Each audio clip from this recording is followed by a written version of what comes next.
সালাম। আপনারা কেমন আছেন? আলহামদুলিল্লাহ। আমাদেরকে বাসা থেকে এখানে আসার করার প্রযুক্তি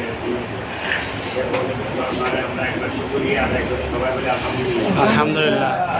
আশা করি আপনারা জানেন চট্টগ্রাম কক্সবাজার মহাসড়ক এটা অতি শীঘ্রই কাজ শুরু হবে।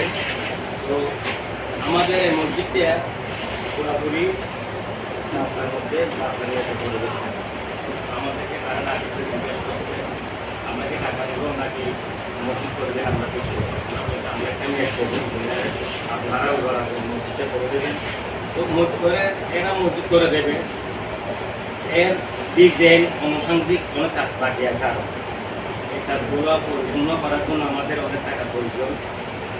তো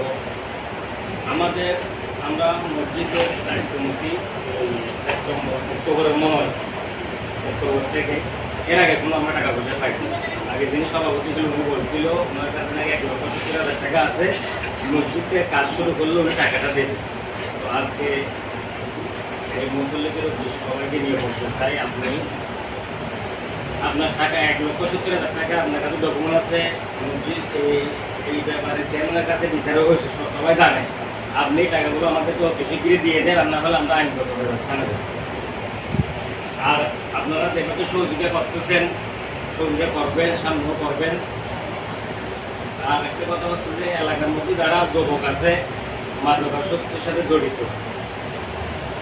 তাদের আপনারা যারা অভিভাবক আছেন তাদেরকে বলবেন ওখানে ছোট আসার জন্য। আপনারা হলো অভিভাবকের জন্য কত প্রতিটা আলোচনা করছে, সবাই শুনছেন। আর এই ইমাম সাহেবের কাছে একটা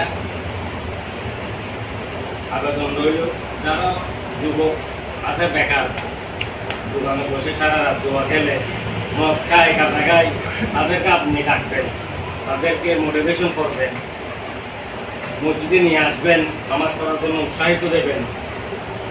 এই আশা ব্যক্ত করে আমার আলোচনা শেষ করছি।